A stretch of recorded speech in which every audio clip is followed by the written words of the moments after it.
Hello students, welcome back to our channel. So this is part 2 of ICSE Chemistry chapter 3, Elements, Compounds and Mixture. In the first part we have read and studied till metals. In this part we are going to study about non-metals and many more. So this chapter is really interesting as well as very important too. So we should be studying this chapter very consciously. So let's begin it. So, non-metals. So let us study the characteristics of non-metals. They show the following characteristics. They do not have bright luster. I told you what do you mean by luster. Bright luster means solid hard covering. They are poor conductors of heat and electricity. They are not ductile, they are not malleable. I told you in part 1 that what is the meaning of ductile and malleable or what is the difference. Ductility means drawing into wires and malleability means drawing into sheets. Now nonmetals do not have high melting and boiling point. They have very low melting and boiling point. What is the difference between melting point and boiling point? I have make you understand in the part 1. So please watch that to understand better. So nonmetals exist in all three states of matter, that is solid, liquids and gases. Most probably the nonmetals exist in the gaseous forms, but yes, they also have their liquids and solid forms. So they are not sonorous, means they doesn't produce sound on striking it. Some examples of nonmetals are carbon, sulfur, phosphorus, iodine, oxygen, nitrogen, etc. So children, I told you that chemistry is all about exceptions. That means you can't give any definite definition on anything, okay, in chemistry. So the exceptions of non-metals, okay. So graphite, being a non-metal, has luster and is a good conductor of heat and electricity. We know that non-metals are not a good conductor of heat and electricity, and also they do not have any bright luster. Iodine has luster. Bromine is liquid at room temperature. Okay, I hope it's clear now.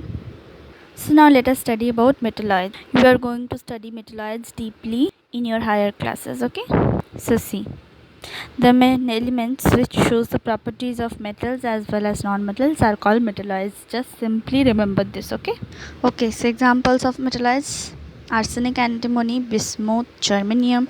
Germanium is a semiconductor chip used in computer motherboards, okay, and etc. Now let us study the noble gases. So they are gaseous in nature, okay. They are chemically less reactive. They occur in free state in air or atmosphere in small amounts, like rare gases. They exist as monoatomic molecules. Now what are monoatomic molecules? So we know if we break a molecule, we are going to get atoms. So the molecule containing only just one atom is called a monoatomic, okay, monoatomic molecule. We have triatomic, we have tetraatomic, we have octatomic, we have hexaatomic, hexaatomic, okay, and many more, okay. So some examples of noble gases are helium, neon, argon, krypton, xenon and radon.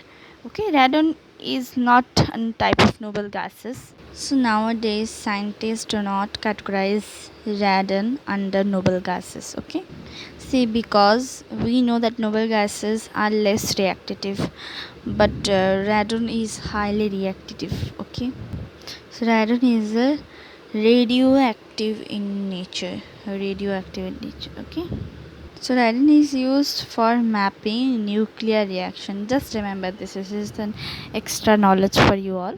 So helium is the second lightest, remember the second lightest element, okay. So this is the exercise, fun time.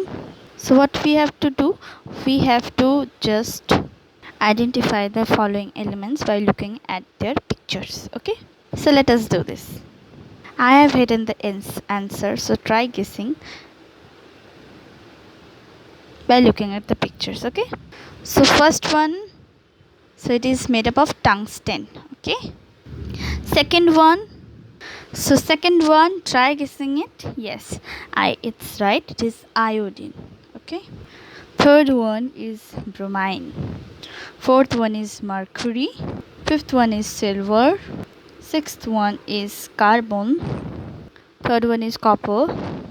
Sixth one is copper. Then seventh one is graphite. And the last one is, try guessing it. Yes, it's arsenic. Okay, so we have completed it. So let us study about compounds. So a compound is a pure substance. We know pure substance is categorized as element and compounds. Compounds, what is the meaning of compounds and how compound is made? So compound is formed or made up of two or more elements. Okay, so then you will say that compounds are impure substances. Why compounds are categorized as pure substances? So let us see the differences between compounds and elements. So now what is the difference between compounds and elements? So elements means, suppose this is an atom of oxygen, okay, O2, and this is an atom of hydrogen, okay. So this is a separate atom and this is a separate atom. So these atoms are fully pure. So the molecule of oxygen has only one kind of atom, that is O2, and the molecules of hydrogen has only one kind of atom, that is H. Now see in compounds. So see, this is the molecule of O2 and this is the molecule of hydrogen. So when we are combining these two atoms or molecules, we are getting a particular type of molecule which is fully different from those of the constituent elements. Means we are getting water, okay. So the properties of this water is fully different from those of its constituents. Its constituents are hydrogen and oxygen. So the properties of oxygen is different from the properties of water. The properties of hydrogen is different from the properties of water. So for example, that hydrogen is highly inflammable gas. Inflammable gas means hydrogen doesn't support fire, whereas oxygen, O2, is a supporter of fire or is a supporter of combustion, and their compound, that is water, is a fire extinguisher. So I hope the concept is clear. So compounds are the combination of two or more elements combined in a fixed ratio by weight, so it should be uniform, okay. So for example, carbon dioxide made up of carbon plus oxygen, water made up of H2O, ammonia, etc. Okay. Now the various characteristics of a compound. So it is homogeneous in nature. See, it's really important, okay. It has a fixed composition by weight, okay. For example, in water, hydrogen and oxygen are combined together in a fixed ratio, that is 1:8. So then compound is formed from its elements by a chemical reaction only. So compound is formed only with chemical reaction, not with physical reaction, okay.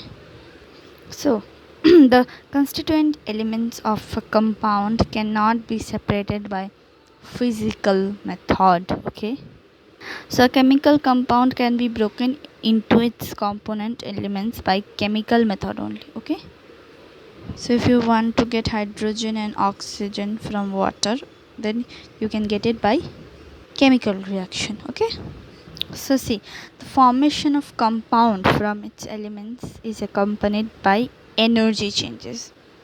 So okay, so during a compound change or compound reaction, during a compound is formed, so either energy can be absorbed or can be evolved, okay. Based on these two types accompanied by energy changes, it is divided into two parts, that is exothermic reaction and endothermic reaction. So exothermic reaction, let us study this. Burning of a candle releases energy in the form of heat and light, hence classified under exothermic reaction. So exothermic reaction means what? The energy is evolved, okay. So energy is evolved. Whereas in endothermic reaction, during the process of photosynthesis, plants absorb energy, hence classified under endothermic reaction. So in endothermic reaction, energy is absorbed, whereas in exothermic reaction, energy is evolved. Okay. Now a compound has its own characteristics, that is melting point and boiling point. So it has its own melting and boiling point. So the melting and boiling point is fully different from those of constituent elements. Okay. So again we have some shots of exercises. So give one word for the following. A metal which is poor conductor of electricity, that is tungsten. A metal which is neither malleable nor ductile, that is zinc. A soft metal which can be cut with a knife is, you can give anything. We know that's sodium and potassium, so I have written sodium, you can write potassium too. So number 4, non-metal which is liquid at room temperature, so it's given non-metal, so it will be bromine. Substance combined chemically, C, are called compounds. Okay, fill in the blanks. Dash is the smallest particle of a pure substance which can exist freely, that is molecule. Constituents of compounds cannot be separated by dash, means physical, means dash are sonorous, so metals are sonorous.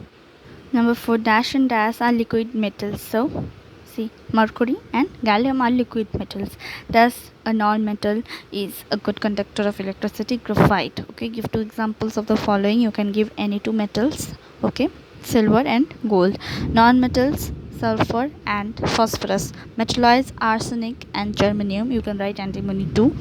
Inert gases, argon, neon, anything, xenon, helium, anything. So children, here we complete this chapter. Thank you so much for what till the end. Thank you so much. Stay connected with the part 3 video. So I hope you had liked the lesson. So if you like it, please like, share and subscribe the channel. In the next part we are going to study about mixtures, type of mixtures, characteristics of mixture, difference between mixtures and compounds, and all the things.